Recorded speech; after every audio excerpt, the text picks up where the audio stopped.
This is how you can truly create unbreakable habits that will allow you to wake up, stick to your schedule, stay in line with your goals, study when you need to, go to the gym when you need to, and do the hard things day in, day out. In this video, I don't want to talk about tricking our brains into doing something just once because that's useless. It doesn't create some magic momentum and it rarely ever sticks. Things like the 2-minute rule or finding temporary motivation may help with one-off situations, but what about the rest of the time? What I do want to show you is how you can build your mental strength to such a high level that the hard things in your life not only seem easy, but seem enjoyable. Habits. How to get addicted to the right ones. Habits are behaviors that are wired so deeply within our brain that we perform them almost automatically. And there's a reason we have these habits. If you had to think about the route from your bedroom to your kitchen, or had to decide between brushing your teeth or showering first, you would waste so much energy overthinking every single routine thing that you do. And that's why our brain created habits. But the question I asked then is, how can I use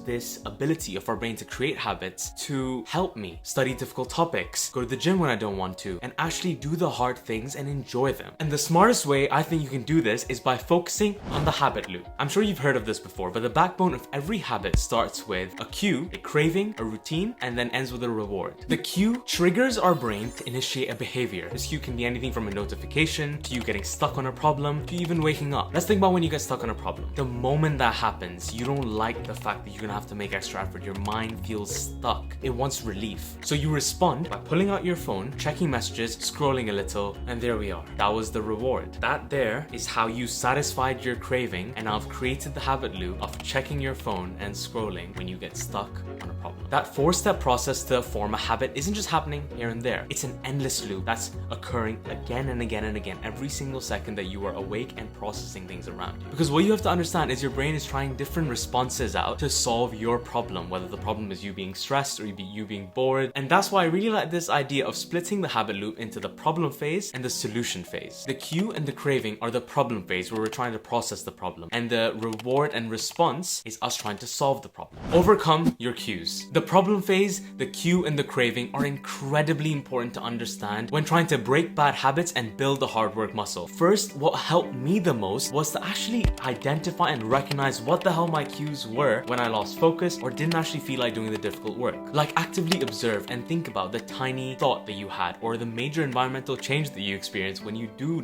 not feel like studying or lose focus. Often for me in the past, the cue was not being able to understand the topic that I'm studying. And when that would happen, I would go into this thought loop of, oh, what if I don't finish this today? What about the work tomorrow? And then I would start thinking about the mountain of work that I still had to get done. And then my response would end up being that I would go on YouTube, waste some time there, or I would go up and get a snack. Like, that dopamine release satisfied the craving at the moment, but then it derailed all the hard work I was doing and wasted huge chunks of my day. Even recognizing and becoming cognizant of the cue that initially distracted me made me realize that, bro, my willpower is stronger than some random internally generated thought that's just there to fill in that void of me feeling overwhelmed or feeling slightly stressed. So let's just hone in on this one thing that I don't understand and find ways to learn it better. And the more you push through, the more you do that, the more you rewire that habit loop. The question behavior method. And if there's still resistance in my head, or if I'm still having trouble starting something, then there's a proven phenomenon. It's incredible. That's proven by consumer psychology time and time again. It's called the question behavior effect. Asking a question is the key to behavior change. Instead of telling someone what to do or telling yourself what to do, for example, going to the gym, ask yourself a simple question. Are you going to the gym? Asking yourself this question is a secret power to overcome that initial discomfort you were feeling when going to the gym and when you wanted to skip it. That question serves as a reminder of our choices. And the research shows that direct questions are the key. Ask the person a question in a way that forces them to give a yes or no answer. That way, there's no excuses or any wiggle room. And when that question reminds you of who you are in the bigger picture and gives you the way to become that person, i.e. doing the work or going to the gym, then saying no becomes very difficult. It almost becomes mentally uncomfortable, especially if you picture yourself as a hardworking person. For example, last night I was feeling lazy about planning a video, so I played this in action. I asked myself, are you going to write this script? And as soon as I did that, I felt the responsibility hit. So naturally, what ended up happening is I said, yes, let's script this video, let's do it, even though I didn't feel like it. All because of a simple question. So honestly, try it out.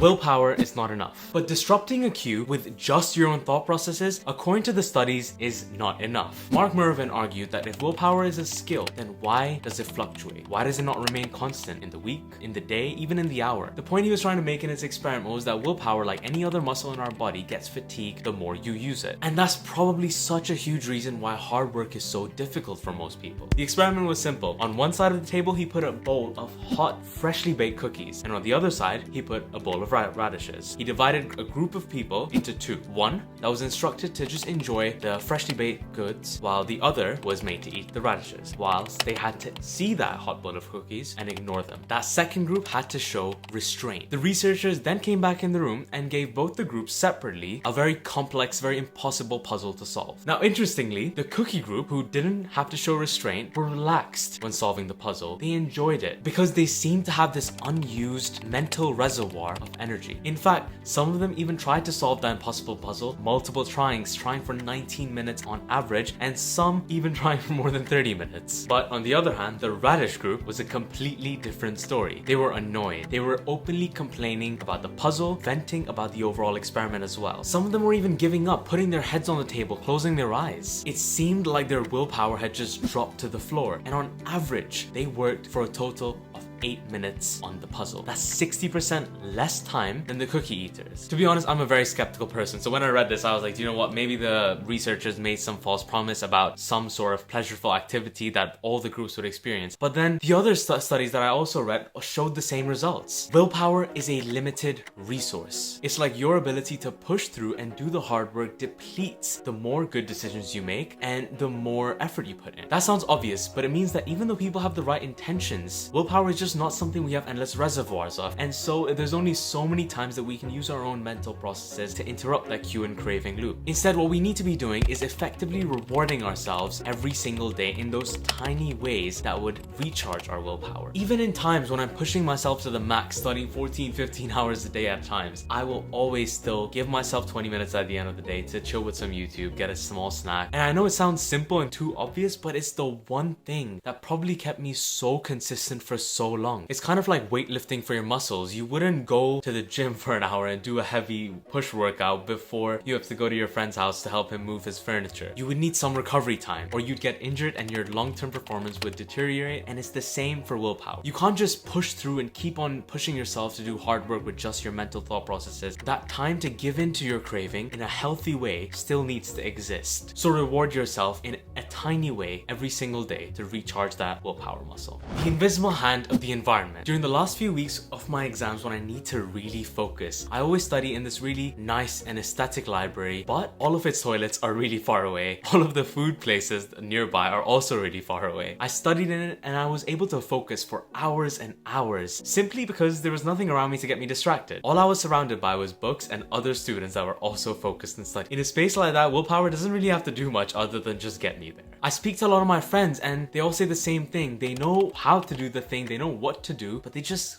can't do it. And that's where tricking your brain with environment helps. Or as I like to think of it, it's subconsciously nudging your mind in the right direction. The environment is a huge invisible player in the hard work equation. And as I said in the beginning of the video, habits are subconscious. Each of them is initiated by a cue. So remove the cues that you don't want and make the cues that you do want super obvious. It's too easy for me to get distracted in my own room. I can just chill out, go on my phone, lie on my bed, no one's there to say anything. So think about the times you've done hard work. Think about the cues around you at those times, because what initiates the hard work for you, what caused that to happen, will be unique to you. The point is, design your environment rather than letting the cues around you control your habits. Listen, the things that you find hard aren't some universal truth where there's this list of hard things and this list of easy things and everyone knows them. It's all up here. It's based on your mental perception of the task. But I hope you watched and realized that pushing through, questioning your behaviors, designing your environment, and recharging your willpowers even will all help you build your mental strength. And with practice, not only allow you to do the hard things every day, but to enjoy them as well. Thank you so much for watching. Leave a like if you enjoyed it, and I'll see you in the next one.